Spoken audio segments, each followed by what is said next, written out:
بسم اللہ الرحمن الرحیم نحمدہ ونصلی ونسلم علی رسولہ الکریم 19ویں سپارے میں سورۃ الفرقان ہے اور سورۃ الشعراء اور سورۃ النمل۔ سورۃ الفرقان کے آغاز میں اللہ تبارک تعالی نے نبی اکرم صلی اللہ تعالی علیہ وسلم کی بعثت کو اور قرآن مجید کی اہمیت کو بیان فرمایا اور ساتھ ساتھ اپنی توحید اور وحدانیت کو بھی ذکر فرمایا اور مشرکین اور کافروں کی جانب سے ہونے والے سوالات کے جوابات کو بھی ذکر فرمایا۔ چنانچہ کچھ ان کے خیالات یہ تھے کہ شاید یہ قرآن اپنی طرف سے شخص نے یعنی نبی علیہ السلام نے بنا کے لایا، تو کچھ یہ کہتے تھے کہ گزشتہ لوگوں کی کہانیاں ہیں، قصے ہیں، تو ان سے یہ کہا گیا قل انزلہ الذی یعلم السر فی السماوات والارض انہ کان غفورا رحیما، یہ اس پروردگار کا کلام ہے کہ جو پوشیدہ چیزوں کو بھی جانتا ہے اور ظاہر چیزوں کو بھی جانتا ہے اور آسمانوں اور زمینوں کی تمام باریکیوں سے وہ آگاہ ہے اور وہ بخشنے والا مہربان ہے۔ اگر تم توبہ کرو گے، رجوع کرو گے تو وہ تمہاری ان تمام لغزشوں کو، غلطیوں کو معاف کر دے گا۔ ایک سوال یہ تھا کہ یہ کیسا رسول ہے، یہ تو کھانا بھی کھاتا ہے، بازاروں میں بھی چلتا پھرتا ہے، رسول وہ ہو جو نہ کھائے نہ پیے۔ اور اسی طرح سے ایک سوال یہ تھا کہ یہ کیسا رسول ہے، اس کے ساتھ کوئی فرشتہ آئے وہ اس کی تائید کرے۔ تو سب باتوں کا خلاصہ یہ بتایا کہ دیکھو زمین میں چلنے پھرنے والے انسان ہیں، انسانوں کی کامیابی اور فلاح اور ان کی ہدایت کے لیے انسان ہی کو رسول بنا کے بھیجا جاتا ہے۔ اور کچھ لوگوں کا یہ کہنا تھا کہ اگر یہ رسول ہے تو پھر یہ غریب اور فقیر کیوں ہے، اس کے پاس تو کھانے پینے کو نہیں ہے، گھر میں فاقے ہیں اور کھانے کو تو ملتا نہیں ہے۔ تو ارشاد فرمایا انظر کیف ضربوا لک الامثال، اے نبی دیکھ کس قسم کی بیہودہ باتیں آپ کے حق میں یہ کہتے ہیں۔ فضلوا فلا يستطيعون سبیلا، یہ بھٹک گئے ہیں اور سیدھے راستے کی یہ ہدایت نہیں پاتے۔ اذا رأتهم من مکان بعید سمعوا لها تغیظا وزفیرا، فرمایا یہ آپ کو نہیں جھٹلا رہے، بل کذبوا بالساعة، بلکہ یہ قیامت کو جھٹلا رہے ہیں۔ آپ کی نبوت اور رسالت سے پہلے تو آپ کے تمام محاسن اور خوبیوں کا کھلے دل سے اعتراف کرتے تھے۔ آپ جب سے نبی بنے اور آپ نے توحید کی بات، اللہ کی وحدانیت، آخرت کی بات کی تو یہ بگڑ گئے، تو حقیقت میں یہ اللہ کے انکاری ہوئے، حقیقت میں یہ قیامت کے انکاری ہوئے۔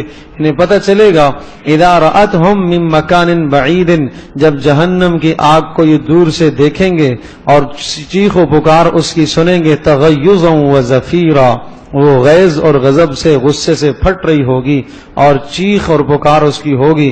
وَإِذَا أُلْقُوا مِنْهَا مَكَانًا ضَيِّقًا مُقَرَّنِينَ، اور جب ان کو جکڑ کر جہنم کے تنگ حصے میں ڈالا جائے گا، بعض روایت میں آتا ہے ڈالنا ایسے جیسے ٹھونسا جائے گا، تو مطلب یہ ہے کہ جہنم کھچا کھچ بھری ہوئی ہوگی جہنمیوں سے، اور وہ ان کے جسم بہت بڑے کر دیے جائیں گے۔ یہ جسم نہیں ہوں گے، ان جسموں کو بڑھا دیا جائے گا۔ حدیث پاک میں آتا ہے صرف اس کی ڈاڑھ احد پہاڑ جتنی ہوگی، اس کے بیٹھنے کی جگہ جہنمی کی جو مکہ اور مدینے کا بیچ کا فاصلہ ہے اتنی تو اس کی نشست گاہ اور بیٹھنے کی جگہ ہوگی، اور اس کے جلد کو اتنا موٹا کر دیا جائے گا، اتنا موٹا کر دیا جائے گا، اتنا موٹا کہ 40 دن تک گھوڑا دوڑتا رہے تو وہ بھی اس کی انتہا تک نہ پہنچ سکے۔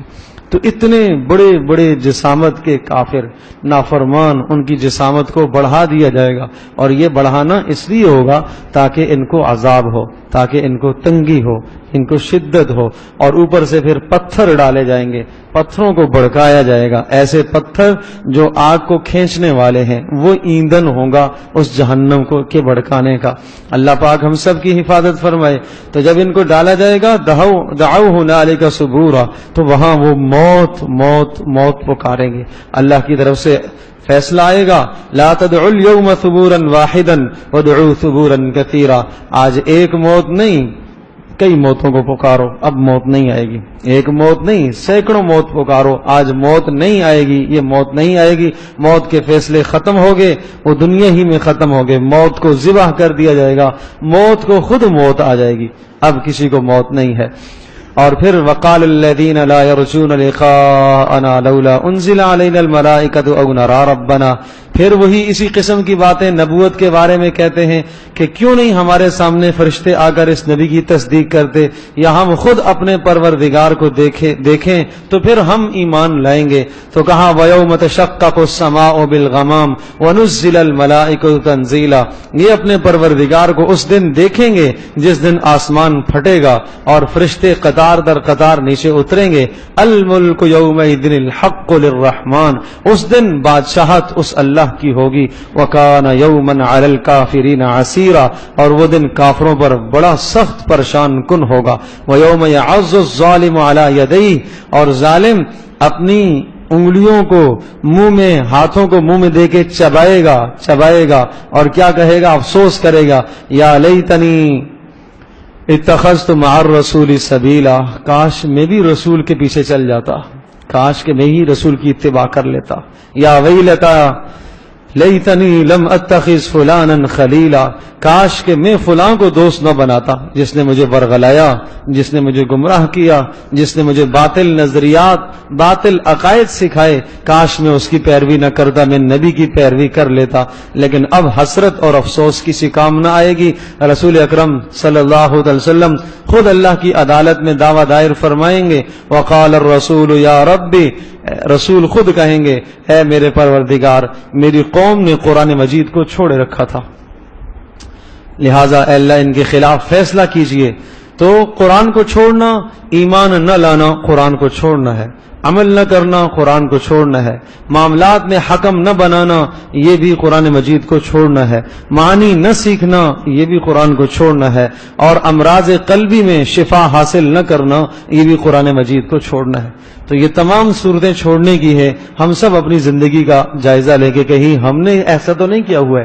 اگر تدبر نہ کریں، اگر معنی نہ سیکھیں، اگر عمل کرنے کی کوشش نہ کریں، اگر اپنے مسائل میں اس کو فیصل اور حکم تسلیم نہ کریں، اور اسی طرح سے اگر بیماریوں اور امراض میں قلبی امراض سے مراد دنیا کی محبت، حسد، کینہ، بغض، ان تمام چیزوں کے لیے یہ شفا ہے، اس کی تلاوت سے شفا ملتی ہے۔ اگر اس سے ہم شفا حاصل نہ کریں تو یاد رکھیے گا یہ قرآن خود بھی ہمارے خلاف گواہ ہوگا، اور رسول اکرم صلی اللہ علیہ وسلم پھر خود اللہ کی عدالت میں ہمارے خلاف دعویٰ دائر فرمائیں گے۔ پھر ہم کس منہ سے حضرت صلی اللہ علیہ وسلم سے سفارش کی امید رکھیں گے؟ اللہ پاک ہم سب کی حفاظت فرمائے اس ذلت اور رسوائی سے۔ پھر اسی طرح سے سورۃ الفرقان کے آخر میں اللہ تبارک و تعالیٰ نے اپنے کامیاب بندوں کی خوبیوں کو ذکر فرمایا ہے۔ عباد الرحمن، سنو رحمان کے بندے کون ہیں؟ رحمان کے بندے سب کے سب رحمان کے ہی بندے ہیں، گناہگار بھی، فرمانبردار بھی، مسلمان بھی، کافر بھی، سب اللہ ہی کے بندے ہیں۔ لیکن یہاں پر اللہ پاک نے اپنی طرف نسبت کی ہے، اختصاص کے ساتھ، خصوصیت کے ساتھ اللہ تبارک و تعالیٰ نے یہ اعزاز عطا فرمایا۔ جیسے کوئی باپ اپنے 4 بیٹوں میں سے کسی ایک بیٹے پر فخر کر کے کہتا ہے یہ ہے میرا بیٹا، یہ ہے میرا بیٹا، حالانکہ باقی بھی اس کے بیٹے ہیں، باقیوں کی نفی نہیں ہوتی، لیکن اس کے لیے اعزاز، اس پر فخر کر رہا۔ اللہ پاک بھی فخر کر رہا، عباد الرحمن، رحمان کے بندے، رحمان کے بندے کون؟ الذین یمشون علی الارض ہونا، پہلی خوبی جو زمین میں چلتے ہیں تواضع کے ساتھ۔ ہاں، تواضع کے ساتھ چلنا یہ رحمان کے بندوں کی خوبی ہے، اکڑ کے نہیں چلنا چاہیے۔ حضرت صلی اللہ علیہ وسلم چلنے کا انداز سکھایا۔ نبی اسلام جب چلتے تھے فرمایا جب تم راستے میں چلو حق ادا کرو، دائیں طرف ہو کر چلو، نظروں کو نیچا کر کے چلو، گزرنے والے پر سلام کرو، اور اسی طرح سے راستے میں نہ بیٹھو جہاں لوگوں کے سائے کی جگہ ہے، آرام کی جگہ ہے، وہاں کوئی آدمی بولو براز پیشاب پاخانہ نہ کرے۔ اسی طرح سے راستے میں کوئی تکلیف دہ چیز نظر آتی ہے اس کو ہٹائے۔ یہ راستے میں چلنے کے سلیقے رسول پاک صلی اللہ علیہ وسلم نے بتائے۔ اور وَإِذَا خَاطَبَهُمُ الْجَاهِلُونَ قَالُوا سَلَامًا، جب کوئی انجان ان سے ٹکرتا ہے، بحث مباحثہ کرتا ہے، وہ الجھتے نہیں ہیں، سلامتی سے آگے چل دیتے ہیں۔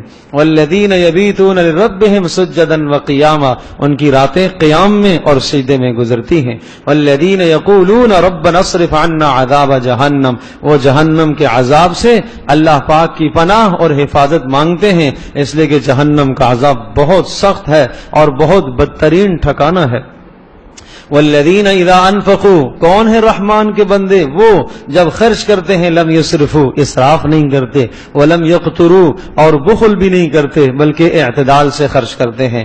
والذین لا يدعون مع اللہ الہا آخر، رحمان کے بندے وہ ہیں جو اللہ کے ساتھ کسی کو شریک نہیں ٹھہراتے۔ ولا يقتلون النفس التي حرم اللہ الا بالحق، ناحق کسی جان کو قتل نہیں کرتے۔ ولا يزنون، زنا کے قریب نہیں جاتے۔ ومن يفعل ذلك يلقى اساما، اور جس نے ایسا کر لیا، یہ جرائم اس نے کر لیا، اس نے بہت بڑا گناہ کمایا۔ یضاعف له العذاب یوم القیامہ ویخلد فیہ مہانا، عذاب دگنے کر دیے جائیں گے اور اس میں ہمیشہ ہمیشہ رہے گا۔ ہاں اگر ان گناہوں کا صدور ہو گیا، الا من تاب وآمن وعمل عملا صالحا، اگر توبہ کر لی اور اچھے اعمال کر لیے، اخلاص سے توبہ کر لی، پکی توبہ کر لی، تو پھر فاولئک یبدل اللہ سیئاتہم حسنات، ان کے گناہوں کو پھر اللہ پاک نیکیوں میں تبدیل کرے گا۔ یہ عزت ان کی ہے، یہ کس بنیاد پر؟ یہ توبہ کی بنیاد پر یہ اعزاز ملے گا کہ گناہوں کو اللہ پاک نیکیوں میں تبدیل کرے گا۔ ایک حدیث پاک میں آتا ہے ایک شخص قیامت میں حاضر کیا جائے گا اور بڑے اس کو گناہ دکھائے جائیں گے، بڑے گناہ دکھائے جائیں گے، کچھ گناہ اس سے پوشیدہ رکھے جائیں گے، کچھ اس کو دکھائے جائیں گے، گناہ دکھائے جائیں گے۔ اللہ پاک کی طرف سے سوال ہوگا یہ آپ نے کیا ہے؟ وہ کہے گا جی میں نے کیا ہے۔ یہ تم نے کیا ہے؟ ہاں یہ بھی کیا ہے۔ یہ کیا ہے؟ یہ بھی کیا ہے۔ پھر اللہ پاک ارشاد فرمائیں گے آپ نے اخلاص سے توبہ کر لی تھی، آپ کے گناہوں کو ہم نے نیکیوں میں تبدیل کر لیا۔ یہ جتنے گناہ ہیں ان کے بدلے میں ہم آپ کو نیکیاں دیتے ہیں۔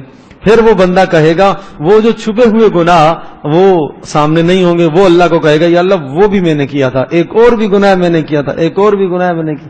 نبی صلی اللہ علیہ وسلم یہ بات ذکر کر کے مسکرائے اور ہنس پڑے کہ اس وقت بندہ پہلے ڈر رہا تھا، گناہ ظاہر نہیں کر رہا تھا، اور اب خود اقرار کرے گا میں نے وہ بھی کیا، میں نے وہ بھی کیا۔ تو اللہ پاک کا کتنا پیارا کریمانہ حصول ہے کہ جب اخلاص سے توبہ کرتا ہے تو اللہ تبارک و تعالیٰ ان تمام گناہوں کو نیکیوں میں تبدیل کر دیتے۔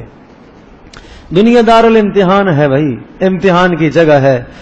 ایک بچہ امتحان حال میں پرچہ لکھتا ہے 3 گھنٹے اس نے پرچہ حل کیا، اور جب امتحان حال سے باہر آتا ہے تو باہر آنے کے بعد اسے پتہ چلا کہ یہ تو سارا ہی غلط ہو گیا ہے، سب ہی غلط ہو گیا۔ اللہ پاک کا ضابطہ بھی دوبارہ اس کو موقع نہیں ملے گا، وقت ختم ہو گیا۔ اسی طرح سے اس دنیا کا نظام ہے، موت سے پہلے یہ امتحان گاہ میں چل رہا ہے۔ جب بھی توبہ کر لے، ساری 70 سال اس نے پرچہ غلط کیا، 80 سال ہو گئے پرچہ غلط کیا، ایک دن شرمندگی ہو گئی، ندامت ہو گئی کہ میں نے غلط کیا ہے، اللہ کے دربار میں پلٹ آیا، معافی مانگ لے، توبہ کر لے، اور 2 آنسو بہا لے یا نہ بہے آنسو، رونے کی شکل بنا کے اللہ سے درخواست کر دے کہ یا اللہ مجھ سے غلطی ہو گئی ہے، اللہ آج کے بعد میں ایسا نہیں کروں گا، وہ 70 سال کے سارے گناہوں کو اللہ پاک نیکیوں میں تبدیل کرے گا۔ کتنا کریمانہ اصول اللہ کا۔ اللہ پاک ہم سب کو بار بار توبہ کی توفیق عطا فرمائے بھائی۔ پھر بھی اگر ایک آدمی اللہ کو نہ راضی کر پائے اور ان مبارک گھڑیوں میں راضی نہ کر پائے تو آخر کب راضی کرے گا؟ پھر کون سا دن آئے گا جس دن وہ اپنے رب کو راضی کرے گا؟ وہ کہاں پھر اس کے لیے ایمان اور ہدایت اور دل کے پلٹنے کی کون سی جگہ ہے؟ الم یان للذین آمنوا ان تخشع قلوبهم لذکر اللہ وما نزل من الحق، ایمان والوں کے لیے وہ وقت نہیں آیا کہ ان کا دل اللہ کے ذکر کے لیے نرم ہو جائے؟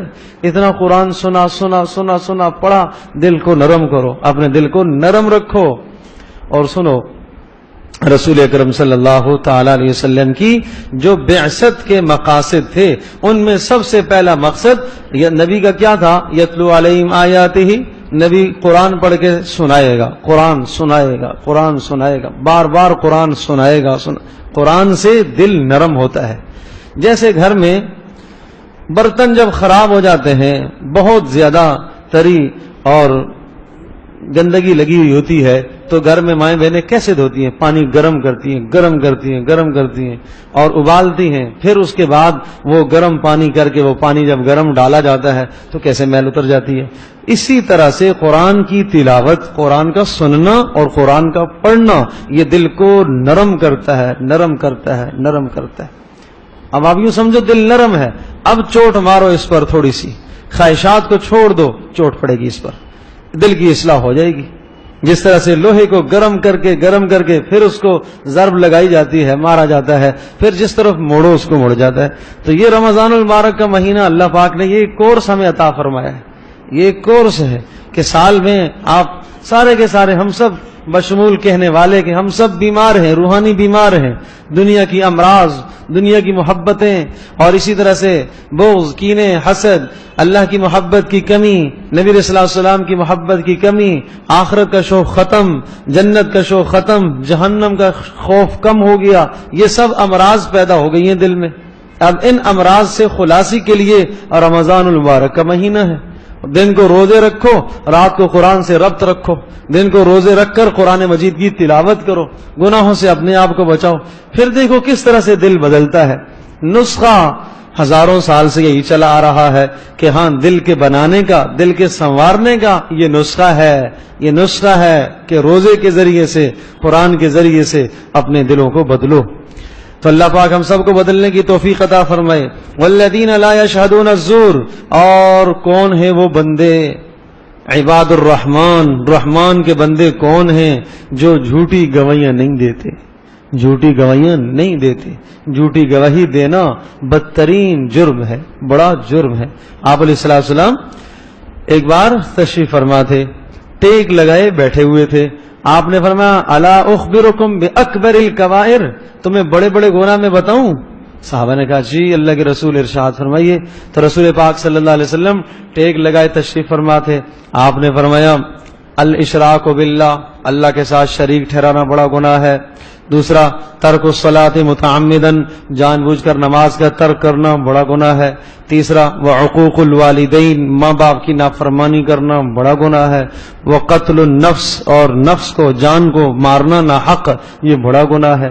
اس کے بعد آپ سیدھے ہو کے بیٹھ گئے، ٹیک لگائے ہوئے تھے اور سیدھے ہو کے بیٹھ گئے. اور پھر اگلا جو گناہ گنوایا وہ شہادت الزور، جھوٹی گواہی دینا. وہ شہادت الزور، شہادت الزور، شہادت الزور. صحابہ کہتے ہیں اتنے بولنے لگے، اتنا فرمانے لگے، کہی جا رہے اس جملے کو، اور ہم تمنا کرنے لگے کہ آپ علیہ السلام اب رک جائیں. اتنا کہا اس شہادت الزور، شہادت الزور، شہادت الزور. جھوٹی گواہی دینا، جھوٹی گواہی دینا، جھوٹی گواہی دینا. دنیاوی مفاد حاصل کرنے کے لیے، دنیاوی مقاصد حاصل کرنے کے لیے، دنیا میں کسی کی رضامندی چاہنے کے لیے، دنیا میں محض کسی کی بدگمانی کی بنیاد پر کسی کے خلاف جھوٹی گواہی دے دینا کتنا بدترین جرم ہے. تو فرمایا عباد الرحمن، جو رحمان کے بندے ہیں وہ تو ایسا نہیں کرتے. رحمان کے بندے تو ایسا نہیں کرتے.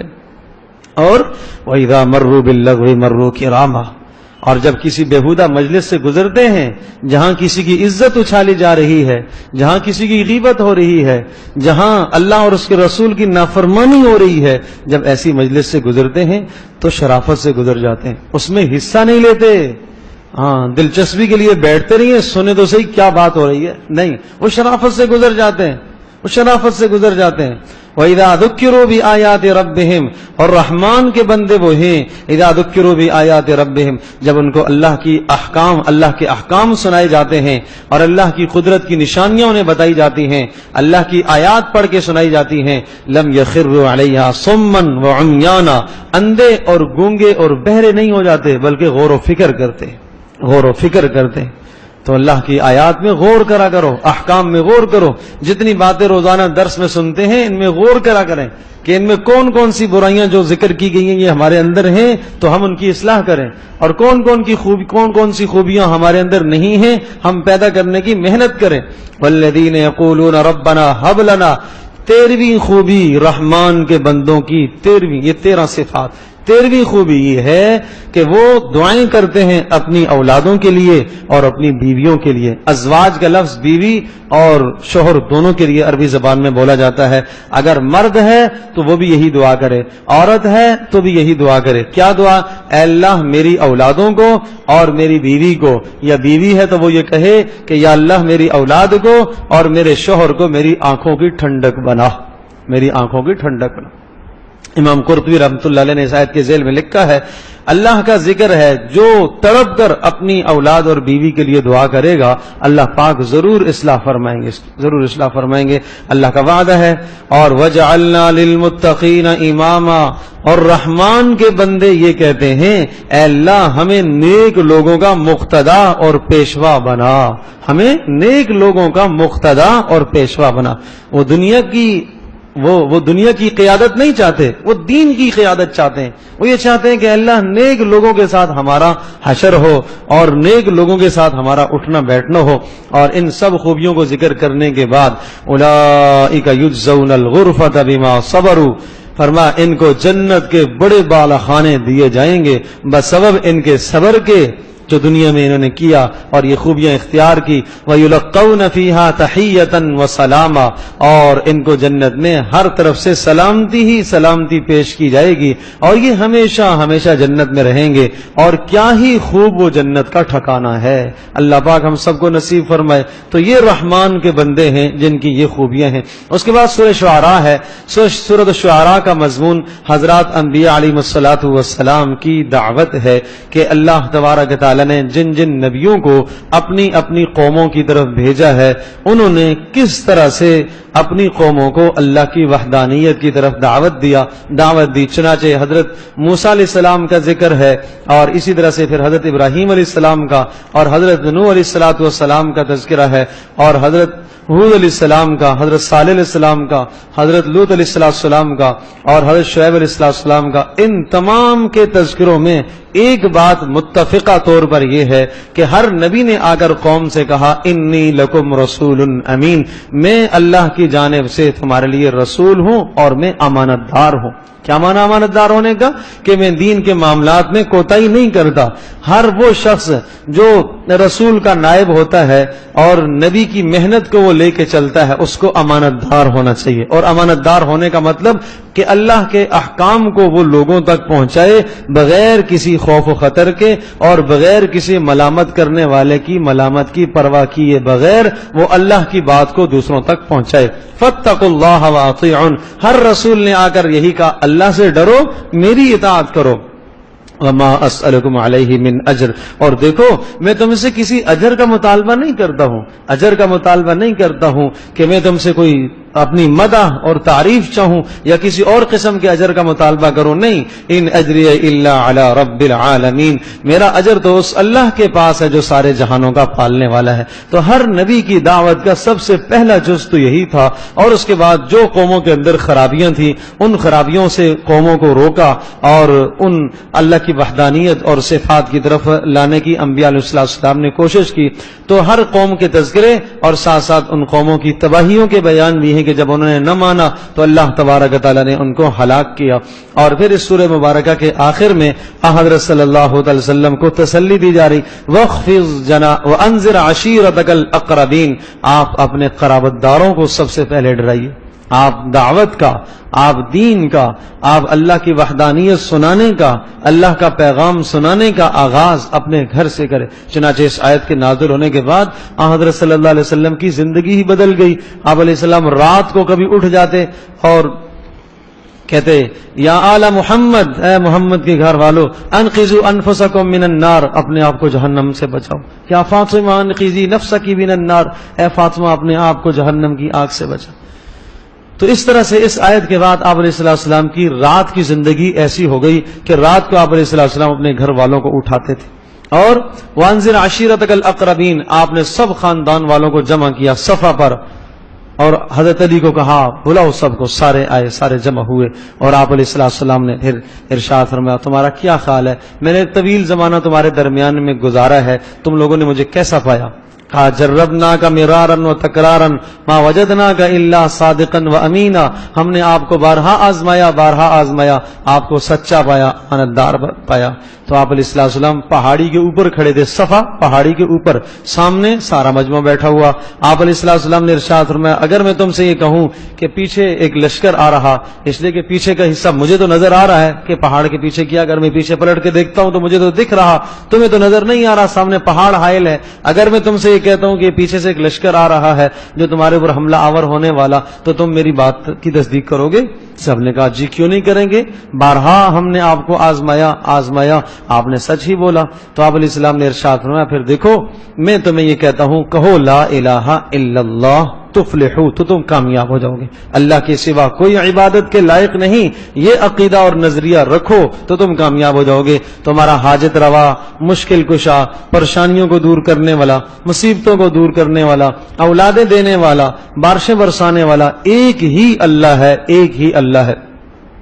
یہ کہنا تھا کہ قوم کے لوگ بگڑ گئے، ابو لہب جو چچا تھا سکا اس نے پتھر اٹھایا اور حضرت صلی اللہ علیہ وسلم کو مارا اور کہنے لگا تبن لگا سائر الیوم الہذا جمعتنا، سارے دن آپ کے لیے ہلاکت ہو، اس لیے تو نے ہمیں جمع کیا تھا، اس لیے جمع کیا تھا۔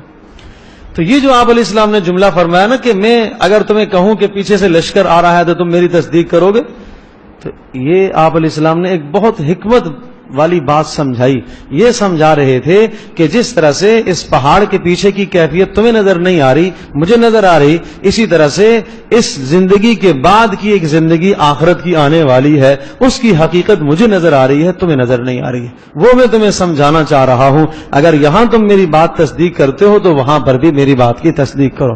تو خیر جن کے نصیب اور مقدر میں ایمان تھا تو وہ تو ایمان لائے، جن کے مقدر نصیب میں ایمان نہیں تھا تو اللہ پاک نے ذکر کیا تبت یدا ابی لہب و تب، ابو لہب تباہ ہو جائے، برباد ہو جائے، اور ما اغنا عنہ مالو و ما کسب، اس کے مال نے اس کو کوئی فائدہ نہ دیا، اور وہ خود بھی ہلاک ہوا، اس کی بیوی بھی ہلاک ہوئی اس لیے کہ وہ بھی کفر پر مری، اور اس نے بھی نبوت کے خلاف بہت سازشیں کی ہیں، اور جہنم کی رسیاں ان کے گھلوں میں پڑی ہوئی ہوں گی۔ تو رسول پاک صلی اللہ علیہ وسلم کو تسلی دی وَخْفِضْ جَنَاحَكَ لِمَنِ اتَّبَعَكَ مِنَ الْمُؤْمِنِينَ، جو آپ کی بات سننے والے ہیں، ماننے والے ہیں، ان کے لیے آپ نرم گوشہ رکھیے۔ فَإِنْ عَصَوْكَ، اگر نافرمانی کرتے ہیں تو آپ غم نہ کیجئے، آپ اللہ پر بھروسہ کیجئے، العزیز جو غالب ہے، الرحیم مہربان ہے، الذی یراک حین تقوم، اللہ آپ کو دیکھ رہا ہے جب آپ قیام میں کھڑے ہوتے ہیں، وتقلبک فی الساجدین، اور آپ کا سجدے میں رکوع میں ہونا، یہ سب منظر اللہ دیکھتا ہے، انہ هو السمیع العلیم، وہ سننے والا اور جاننے والا ہے۔ آپ جو رجوع کرو گے اللہ پاک سننے والا ہے، جاننے والا ہے۔ اللہ پاک ہم سب کے لیے عمل کرنا آسان فرمائے۔